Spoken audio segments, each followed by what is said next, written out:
lingkuran.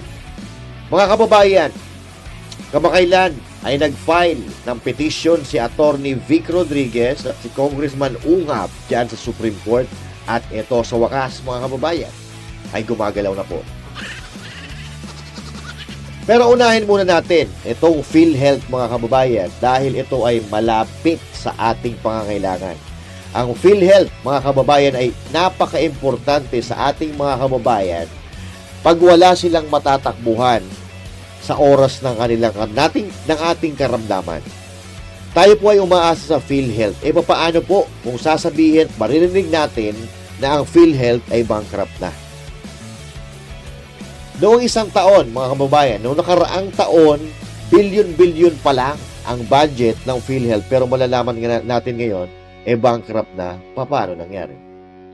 Hindi ho ba?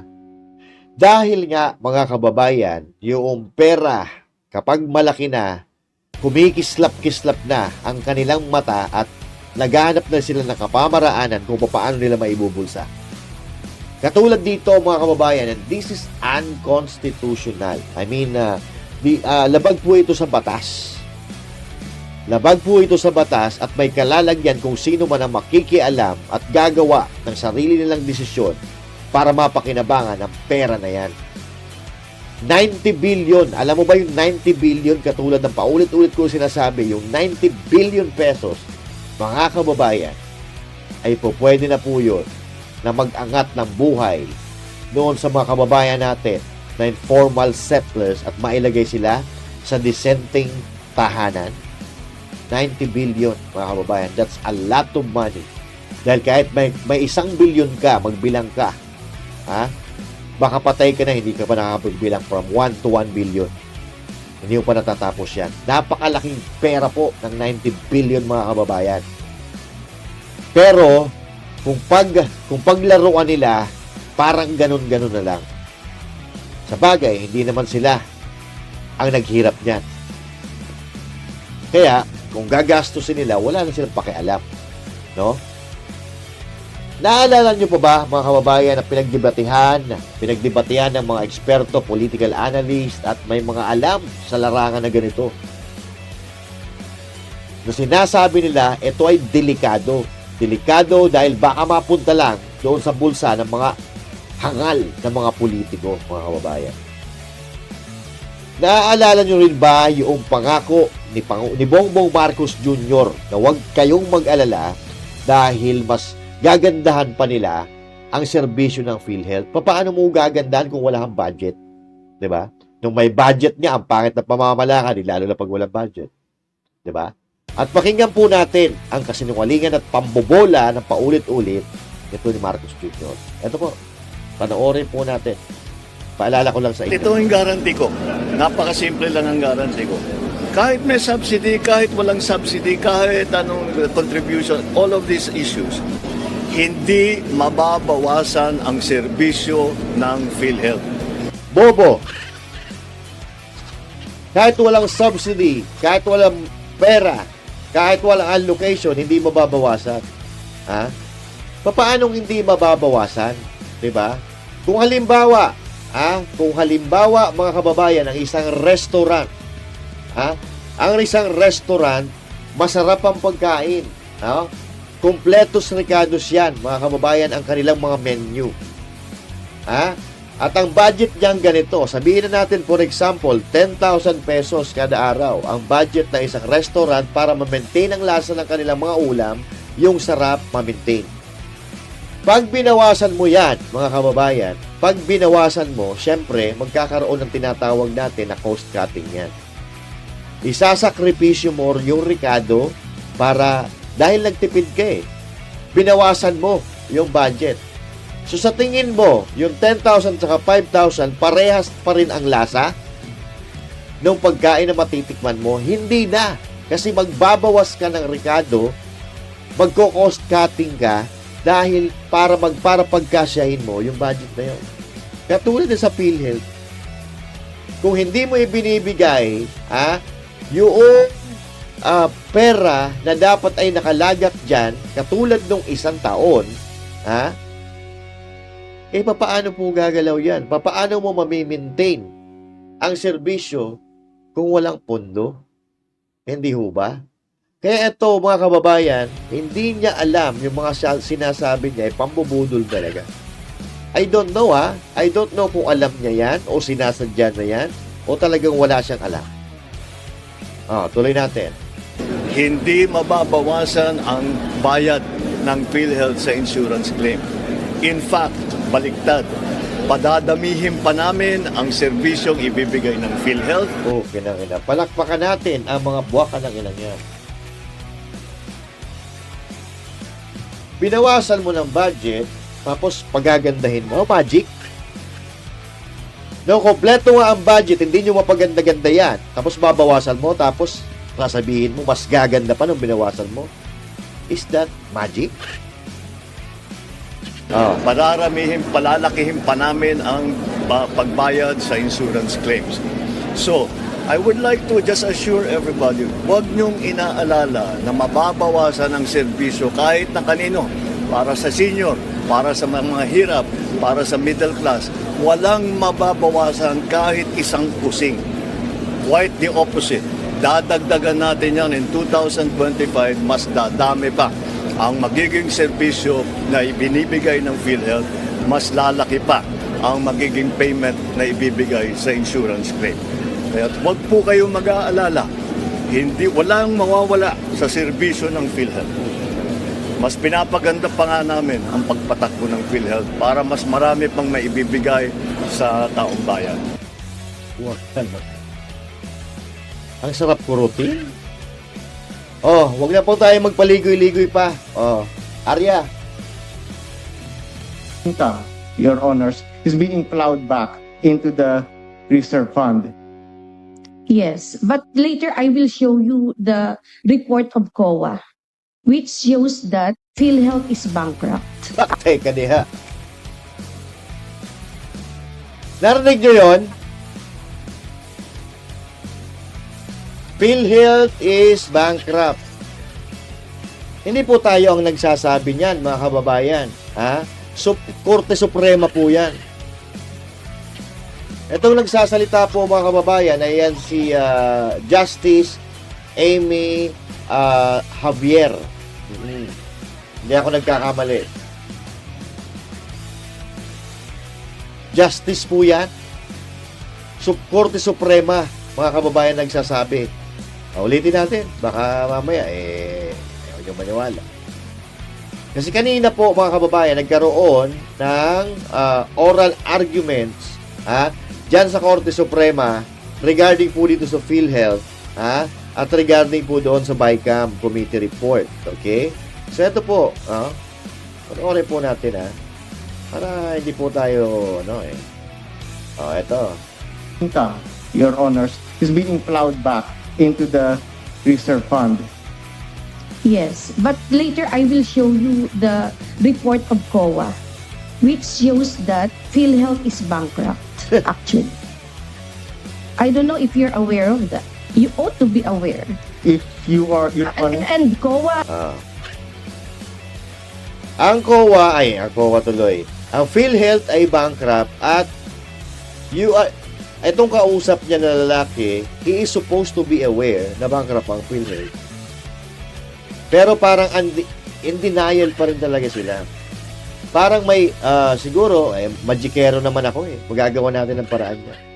Parang gusto, ganun ang ibig sabihin. Ito, tapusin muna natin. Has repeatedly highlighted that in its letters to PhilHealth. And then COA said that for many years, at least 3 years, the reserve fund of PhilHealth is much, much less than its actuarial fund, actuarial estimate. And I will show you later. Alright? Ano sinasabi, mga kababayan? Yung reserve fund, mga kababayan, ay mas maliit kaysa doon sa actual na pangangailangan ng PhilHealth. So, pakipaliwanag nga sa amin, Mr. Bongbong Marcos, kung papaano mo aayusin at dodoblehin, titriplihin ang serbisyo ng PhilHealth kung ito ay bankrupt. Can you explain that, Mr. President? Kasi ayabang mo eh. Mula umpisa ng pag-upo mo hanggang ngayon na magtatatlong taon ka na, puro yabang ang ginagawa mo. Puro pambubudol ang ginawa mo. Pinakita natin kanina kung ano yung mga pangako niya. Magagandahin ang serbisyo, pinapangalagan, pinapaganda ang PhilHealth, putang ina ka. Paano mo pinagaganda, bankrupt nga? Hindi naman po tayo may sabi. Supreme Court po ang may sabi niyan. So paano mo ngayon paano mo ngayon ilulusot 'yan? Paano mo ibibigay ang pangangailangan ng PhilHealth, pangangailangan ng mga empleyado at ng mga magki-claim ng insurance kung bankrupt? Budol talaga 'to no? Mag-iinit talaga ang ulo mo dito sa presidente na to, mga kababayan. Mag-iinit ang ulo mo, pakinggan mo lang. Kung gusto mo magalit araw-araw, pakinggan mo lang. Kung masokista ka, gusto mo magalit araw-araw, pakinggan mo ang sinasabi lagi ng presidente. Mababadrip ka po talaga, mga kababayan. Yan po ang problema, mga kababayan. Yan ang problema kapag pinamumunuan tayo ng mga politikong akyat bahay. Kung hindi nyo napapansin, mga kababayan, ipapaliwanag ko sa inyo kung paano tayo pinamumunuan ng mga akyat bahay na leader sa ating gobyerno. Hindi natin ito napapansin dahil marahil tayo po ay immune na.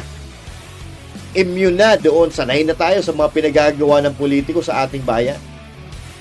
At kadalasan, yung naririnig natin sa ating mga kababayan ay, wala na tayong magagawa dyan. Kahit sino ang umupo dyan, pare-pareho.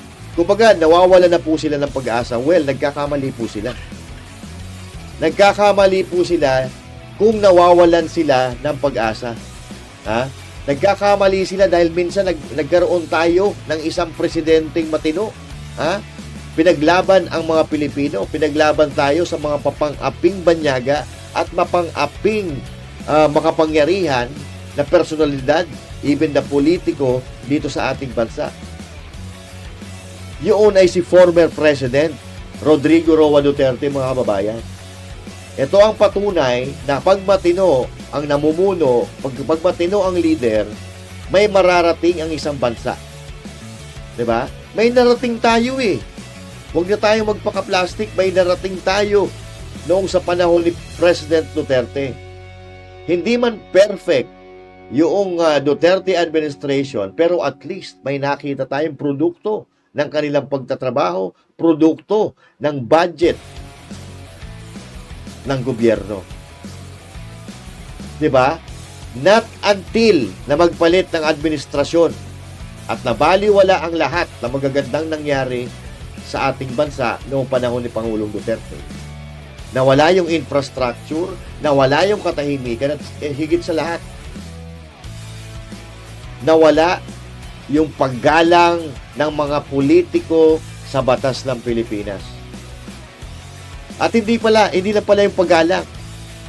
Nawala ang pondo ng Pilipinas. Bakit? Dahil nga ang sabi ko kanina, pinapamunuan tayo ng mga akyat bahay na politiko.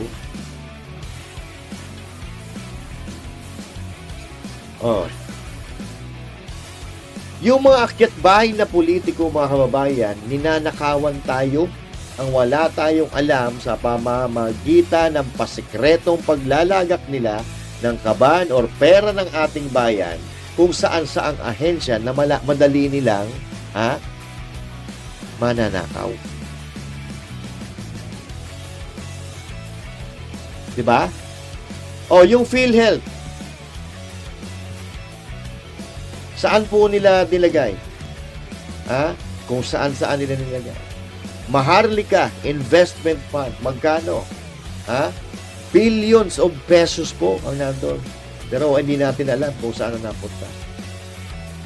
And now, mga kababayan, the recent event na pinagkaguluhan ng mga Pilipino itong 2025 budget na harapang ginagahasa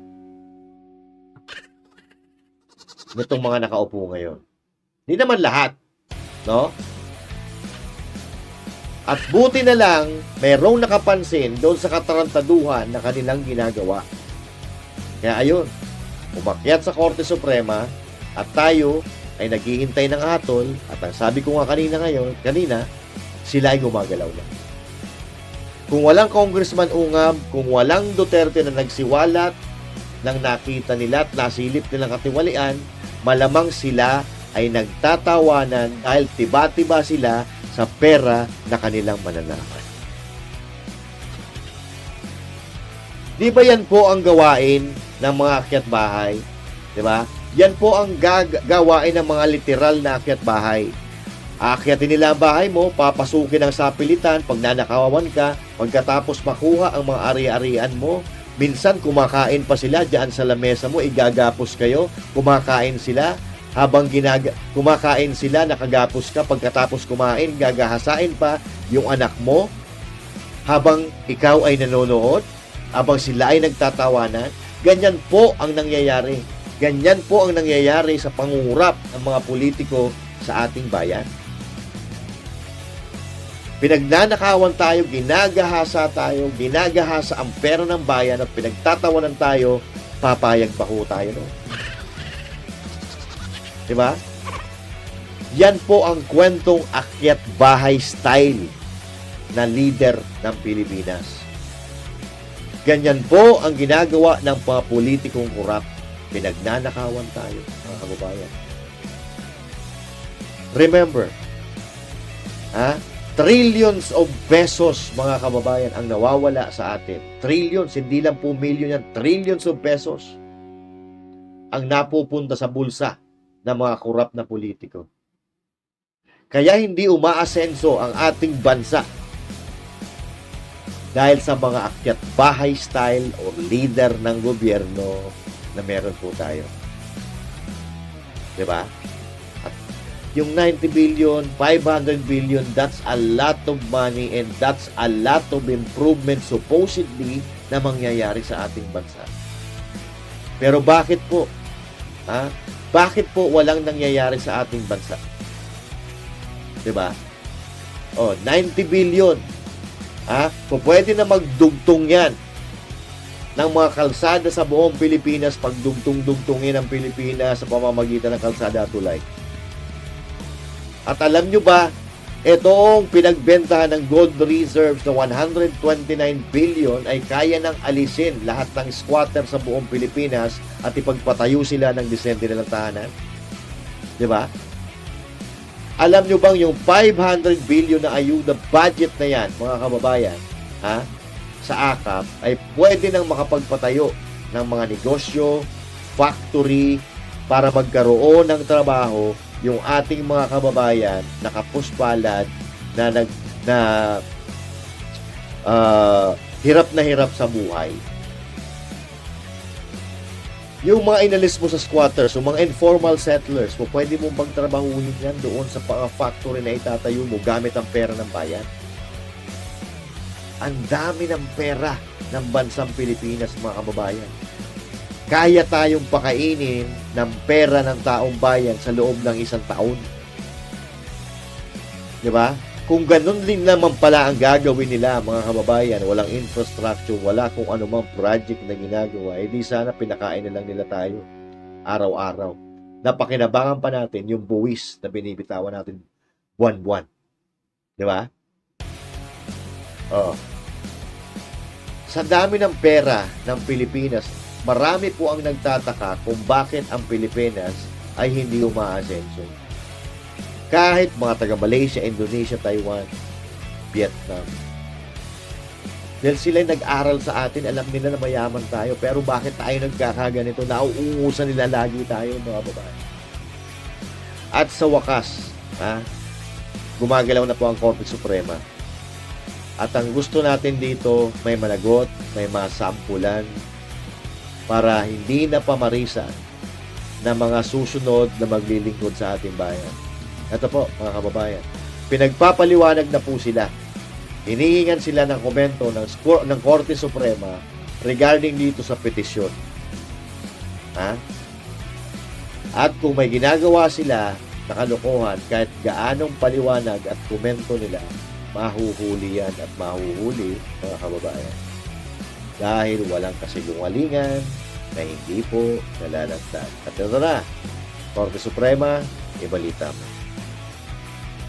Balita. Pinasasagot na ng Korte Suprema ang Senado, Kamara at si Executive Secretary Lucas Bersamin sa petisyon na humihiling na ipawalang bisa ang 2025 General Appropriations Act o GAA na nagtatakda ng pambansang budget ng pamahalaan ngayong taon.